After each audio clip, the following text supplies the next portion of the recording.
Mohon izin Bunda. Assalamualaikum warahmatullahi wabarakatuh. Waalaikumsalam. Alhamdulillahilladzi faddalana ala katsirin min ibadil mu'minin. Allahumma shalli ala nabiyina Muhammad wa ala alihi wasallam taslima. Mohon izin Bang Sabah, mohon izin Bunda Cahaya, Romo Gaji Profesor Priyatno, Romo Gaji Profesor Subandi, Romo Gaji Anang Asari, para kesepuan, para ikhwan akhwat yang dimuliakan Allah, Kakak Daku, Romo Gaji Oting, dan semuanya yang tidak bisa disebut satu persatu, mudah-mudahan barakah manaqib ini keluarga besar kita semuanya ditetapkan oleh Allah menjadi orang-orang yang manfaat hidupnya, dunia dan akhiratnya. Amin Allahumma amin. Barakah karomah. Stadu akurat kita terus saya sahabat salam surah. Al-Fatihah. A'udzubillahi minasyaitonir rajim. Bismillahirrahmanirrahim. Alhamdulillahirabbil alamin arrahmanir rahim maliki yaumiddin. Iyyaka na'budu wa iyyaka nasta'in ihdinas siratal mustaqim siratal ladzina an'amta 'alaihim ghairil maghdubi 'alaihim waladdallin. Amin. بالبركة والكرامة الشعب القدير ولي الله بشفاعة نبي محمد بإذن الله ورد الله بالبركة والكرامة فارصبا صلي الله بشفاعة Nabi Muhammad biidnillah waridallah. Ini zaman sudah akhir, jaga iman jangan tergelincir lewat manakib Syekh Abdul Qadir. Banyak ibadah, banyak berzikir. Alhamdulillahirrabbilalamin. Makobah yang kita dengarkan tadi semuanya makobah yang sangat dahsyat.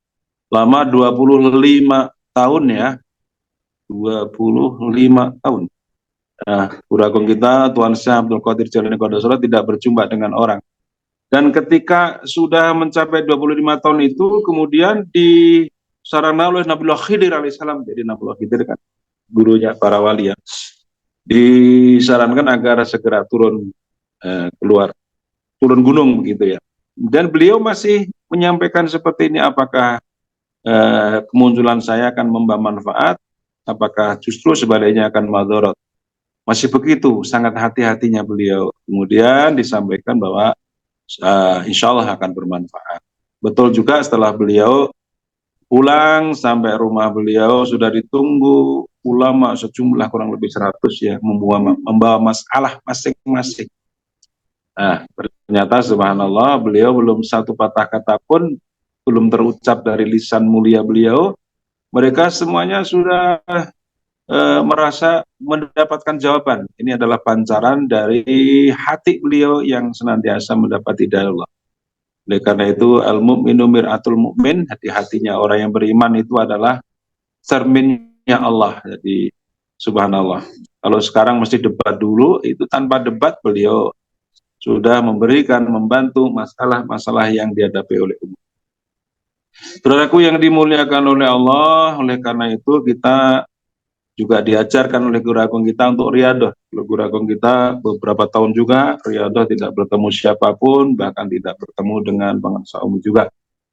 Dan kita tinggal enaknya saja ya, kita nggak riadah seperti itu. Kita tinggal enaknya, yang terpenting di sini adalah bahwasanya kita memperbanyak zikir kita. Jadi memperbanyak zikir kita, kemudian kita juga diperintahkan oleh Allah. Kalau di dalam kitab Fadailus Syuhur, di sini ada huruf mem. Huruf mem di sini di dalam bulan ini adalah Abdullah, hamba Allah. Yang disebut dengan hamba Allah adalah orang yang kita menjadikan wasilah ya. Bagaimana Guru Agung kita menyampaikan bahwasanya ketika kita ini yang sudah biasa kita baca di dalam sholat, kita sholat tiap malam hari itu, yaitu ayat walau annahum idzalamu anfusahum ja'uka fastaghfirullaha wastaghfara lahumur rasulu lawajadullaha tawwabar rahim.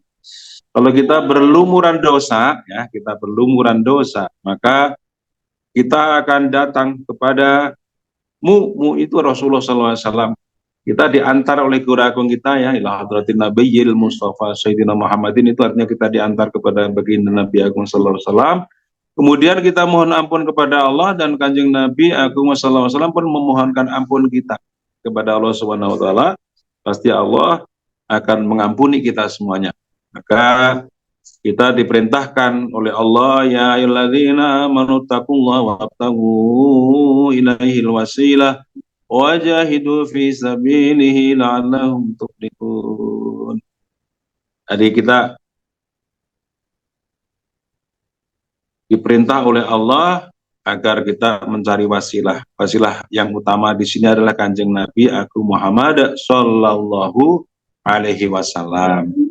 Jadi begitu, makanya kita berthorikoh ini supaya kita tidak merasa pandai, tidak merasa lebih hebat dibanding dengan Kanjeng Nabi aja pakai wasilah ya. Jadi guru agung kita pun begitu, makanya kita tanpa wasilah berarti kita tidak melaksanakan perintah Allah Azza wa Jalla. Kita diperintahkan oleh Allah untuk berwasilah. Nah, wasilah kita adalah waliyan mursyidan. Bagaimana kita telah mendapatkan anugerah yang besar dari Allah Subhanahu wa taala dalam surah Al-Kahfi ayat 17 ya. May yahdihillahu fahuwal muhtadi wa may yudlil falan tajida lahu waliyan mursyidan. Setelah kita mendapat hidayah dari Allah, dipertemukan dengan waliyan mursyida, wali mursyid, wali itu kekasih Allah, mursyid yang memberikan bimbingan kepada kita semuanya untuk mendapatkan hidayah dari Allah di dunia maupun di akhirat. Jadi wali mursyid ini bukan hanya di dunia saja, tetapi nanti di akhirat pun kita masih didampingi beliau, bahkan bersama baginda Nabi Agung Muhammad Sallallahu Alaihi Wasallam. Yang terpenting di sini kita sudah mendapatkan, sudah dikehendaki oleh Allah, mendapatkan talqin, ta, lam, qaf, ya, nun. Jadi setelah kita mendapatkan talqin oleh ahli talqin, yaitu pintunya, yaitu wasilah guru agung kita silsilah ke-38, setelah kita mendapatkan hak talqin ini, kita bersyukur. Tidak ada lagi tempat lagi untuk tidak ada lagi waktu untuk tidak bersyukur, karena suatu saat kita pulang kepada Allah, pulang, kalau ada kata-kata pulang, guru agung kita selalu mengingatkan ada bahasa macet ya. Ketika pulang, macet. Mengapa macet? Karena tidak mempunyai jalan yang khusus. Nah, kemudian ketika kita mendapatkan jalan yang khusus, maka tidak akan macet lagi. Mudah, kita sering melihat, mungkin di antara saudara-saudara kita yang belum mendapat talqin itu, bahkan ada yang sampai 1 minggu mengalami syakaratul maut ya. Syakaratul maut itu sangat kasihan sekali. Selama 1 minggu ini tidak mati, hidup pun tidak gitu ya. Jadi kasihan sekali. Masya Allah, naudzubillah min dzalik. Bahkan sudah talqin pun, ketika talqin itu hilang, ya, ada salah satu saudara kita, ikhwan kita, yang setelah dia talqin zamannya Pengarsa Banom, begitu sampai sudah ganti mursyidnya, sudah penerusnya Hadratus Syekh Pengarsa Baos pada Sallallahu sudah di tengah-tengah kita, dia belum mempercayainya ya. Ketika meninggal, dia pulang, maka orang ini termasuk saudara saya ini, teman saya yang punya pesantren, di sakaratul maut dari jam 9 sore sampai jam 3 pagi. Waktu itu saya pulang dari takziah di Jakarta sampai rumah jam 9, langsung tertidur karena kecapean barangkali. Ternyata ada miskolan mulai dari jam 9 sampai jam 3 pagi. Naudzubillah min dzalik. Oleh karena itu, kita jaga keyakinan kita jaga mahabbah kita, cinta kita kepada guru agung kita, jangan sampai kita terlepas. Ya, sampai terlepas nanti akan kembali ke makom awam lagi. Jadi tidak ada kita berwasilahnya berputus ya. Jadi dalam surah An-Nisa ayat 64, walau annahum yadzlamu anfusahum ja'uka, kita mau datang kepada siapa? Enggak ada yang mengantar. Datang sendiri di hadapan baginda Nabi, enggak ada yang mengantar, ya enggak bisa. Harus melalui mursyid yang masih hidup, yaitu Hadratus Syekh Pengarsa Baos sekarang. Terus saja kita meyakini sampai akhir zaman wali mursyid tetap diadakan oleh Allah. Karena Allah sangat cinta kepada kita, sangat sayang kepada kita, tentu tidak akan membiarkan kita bingung.